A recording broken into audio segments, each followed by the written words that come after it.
sur 92.3 et en vidéo live Facebook sur la page RGFM.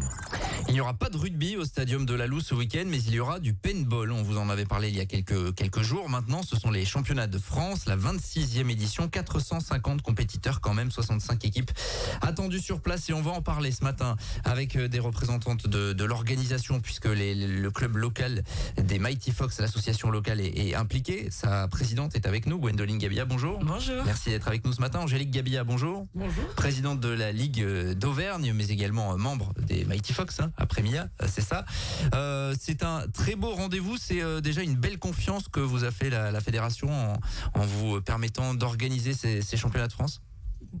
Autant la Fédération française de paintball, où du coup c'est un dossier à donner et que choisissent donc la direction de la Fédé, plus les présidents de ligue, je crois, donc de toutes les ligues de France, mais aussi Montluçon Communauté, la ville de Montluçon, qui nous ont prêté ce stadium quand même pour 3 jours, même une semaine, puisqu'on y est depuis mardi sur l'installation de ce championnat de France. Donc une belle confiance et on espère en tout cas que ça donnera du coup autant ce qu'on a envie que pour eux.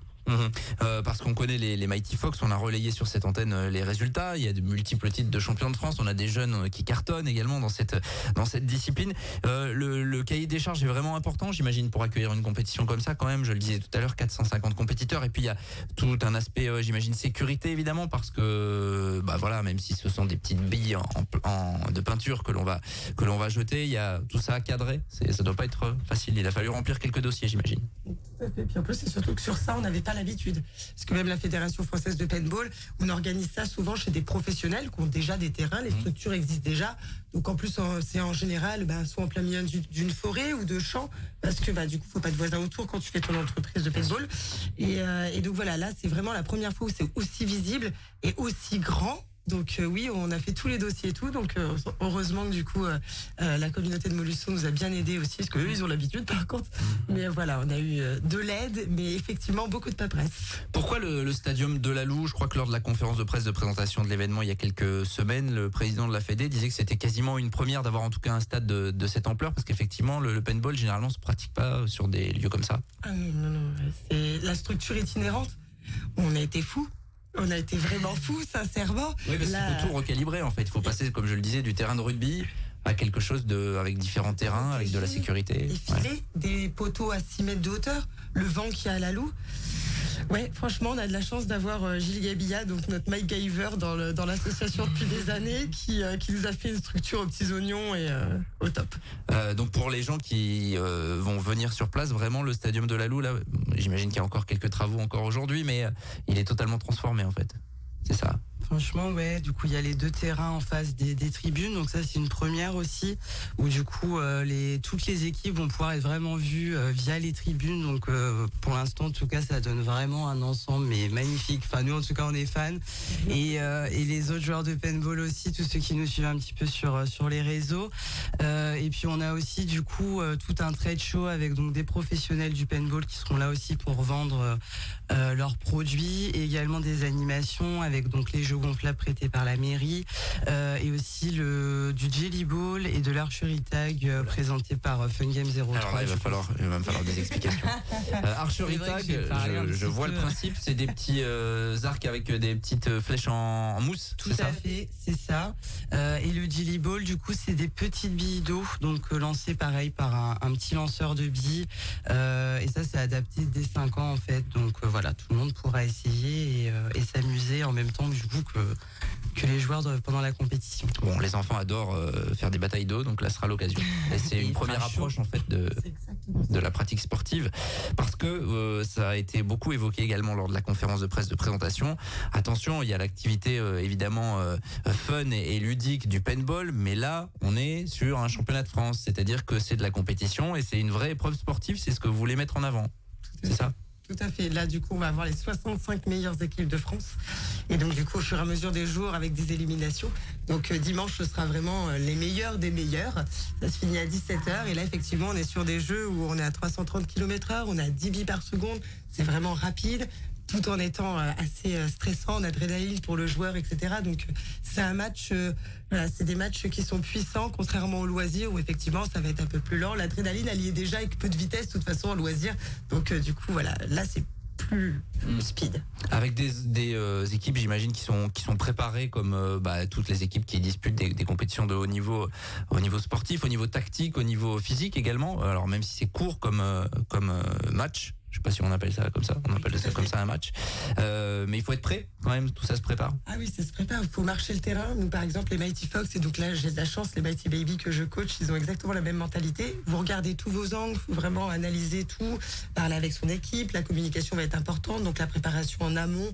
Ils vont nommer leurs obstacles, nommer leur stratégie. Donc, comme on disait, c'est une stratégie un peu d'échec.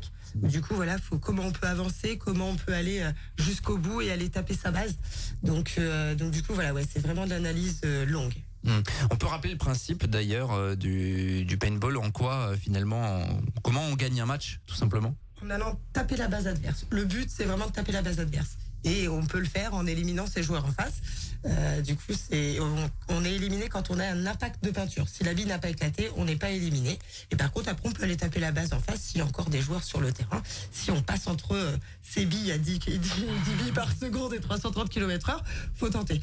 Ouais, on voit bien, on a bien l'image, effectivement.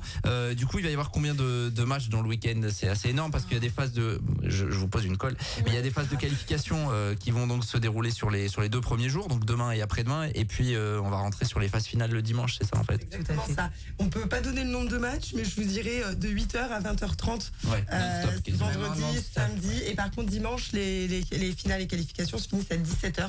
Et donc, le podium sera dans ces heures-là. Ça dure combien de temps un match en moyenne? Ça dépend après le format, mais du coup, on est en 5, 8 ou 10 minutes selon le format. Ok. Là, ce qu'il y a de bien, et Gwendoline le disait tout à l'heure, c'est que le public va vraiment avoir une vision d'ensemble, ce qui, n'est pas possible dans les milieux naturels. Voilà. Exactement. En général, il y a pas forcément de tribune. Nous, enfin voilà, à chaque fois qu'on se déplaçait, des fois c'était juste une butte de terre et puis on emmenait tous les barnums, les chaises, etc. C'est ça aussi, hein, ça reste l'ambiance sympa où on a envie de se déplacer pour son équipe. Mais là, ouais, vraiment les grandes tribunes couvertes et puis nouveauté aussi cette année des commentateurs du coup directement dans les tribunes, en haut-parleur dans les tribunes plutôt, et qui du coup vont pouvoir expliquer aussi aux spectateurs voilà les matchs, les équipes, et donc du coup être un petit peu moins perdu parce qu'on peut comprendre que forcément quand on arrive, qu'on ne connaît pas du tout, ça peut être compliqué, alors que là ça va vraiment permettre à tout le monde, autant aux équipes où voilà on va pouvoir annoncer leur nom d'équipe, vraiment être vu par tout le monde, ça va être je pense super pour eux, peut-être un peu de stress aussi d'ailleurs pour eux, et également pour les spectateurs qui arriveront peut-être à mieux cerner le jeu et à mieux comprendre voilà pourquoi on aime autant ce sport et pourquoi on a voulu le faire, en tout cas ici à Montluçon. Et l'accès est gratuit évidemment, parce que c'est aussi dans l'objectif que ce soit pédagogique avec donc ce village d'exposants et puis ces animations en parallèle. Est-ce que les Mighty Fox peuvent ramener la coupe à la maison, qui sera pas très loin pour le coup? Il y a des équipes du club qui sont, enfin de la sauce, qui sont engagées? 2 équipes, donc on a les Mighty Baby en U16, donc qui ont participé à la Coupe de la Fédération il y a quelques semaines. Cette coupe, elle permet aux premiers en fait d'être qualifiés pour le championnat de France. Donc ils sont arrivés cette année premiers comme l'an dernier, donc qualifiés pour les championnats de France. L'an passé, ils sont arrivés 2e au championnat de France, du coup. Donc là, on espère encore une fois un podium.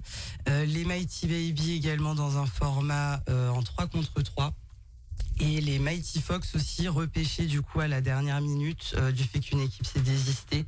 Donc du coup on a pu être repêchés. Ils l'ont appris il y a quoi, 2 jours, 2-3 jours. Donc tous motivés, là ça y est, ils sont partis pour justement pouvoir aussi disputer ce championnat de France. Et jouer à domicile. Et jouer à domicile. Ça c'est chez les grands, les seniors entre guillemets, c'est ça, ceux qui ont été repêchés. Exactement. Oui, tout à fait. Exactement. Bon, c'est les vieux du club. Ouais, il y a eu des titres par le passé. Oui, depuis 2006, leur premier titre au Mighty Je Fox. crois, oui. 2006, ils ont été 3e. Oui. Ouais, je me rappelle, ils pleuraient. Des garçons qui pleurent, c'était génial. Et donc, des titres un peu régulièrement depuis finalement ces 17 années. Donc, c'est plaisant. Même autant la Ligue Auvergne, de se retrouver, de faire des journées comme ça, c'est vraiment plaisant. Il y a de l'ambiance dans les tribunes. Enfin, là pour le coup, il y a des tribunes, mais il y a de l'ambiance généralement. C'est-à-dire qu'on entend crier quand même. Il y a des supporters. Le paintball, c'est assez particulier quand même. C'est que du coup, tant que l'arbitre n'a pas dit fin de match, en fait, on peut pas crier notre émotion quoi que ce soit. Parce qu'en vrai, quand le joueur va taper sa base, il n'a pas forcément gagné. S'il a un impact sur lui, le jeu est remis. Donc finalement, le temps entre le time, quand l'arbitre annonce time, et le temps du verdict, ce temps-là, il faut pas parler, faut rien dire. Et du coup, ça, c'est très compliqué. Par exemple, pour moi, déjà, c'est une tâche très dure. Mais pour tout le monde, hein, quand vous avez votre équipe qui est en train de gagner, que du coup, le point, il est peut-être validé, peut-être là, ou même vous êtes sûr. On attend et c'est très intense. C'est comme la vidéo, quand on regarde le foot, quand le but est validé ou non à la vidéo. En tout cas, on a bien compris que ça allait être une super ambiance. On a bien compris également que vous étiez à bloc pour cet événement. Et c'est très bien. C'est un gros événement. Donc, 450 équipes, plus les accompagnateurs, etc. Ça va faire du monde sur le week-end. Ça commence demain dès 8h. C'est ça? Exact, tout à fait. Demain, on y sera quasiment à cette heure-ci avec les premiers matchs. Et puis tout au long du week-end, n'hésitez pas, on a bien compris qu'il y avait un enchaînement de matchs. Ça se passe au Stadium de la Loue, c'est gratuit. Et on va soutenir évidemment les locaux. On espère qu'ils cartonnent lors de ces championnats de France de paintball, donc ce week-end à Saint-Victor. Merci à toutes les deux. Merci. Bon courage pour les 3 jours qui s'annoncent intenses, j'imagine. Je crois qu'il y a de la frite à manger, notamment sur place. Voilà, il y a ça aussi, restauration, buvette sur place, bien sûr. De la bière. Ça c'est là, avec modération, mais c'est important, il va faire chaud. Merci à toutes les deux, très bon championnat de France, 7h56, on revient dans un instant. 7h45, l'invité du jour, en direct sur 92.3 et en Facebook Live vidéo sur la page RGFM.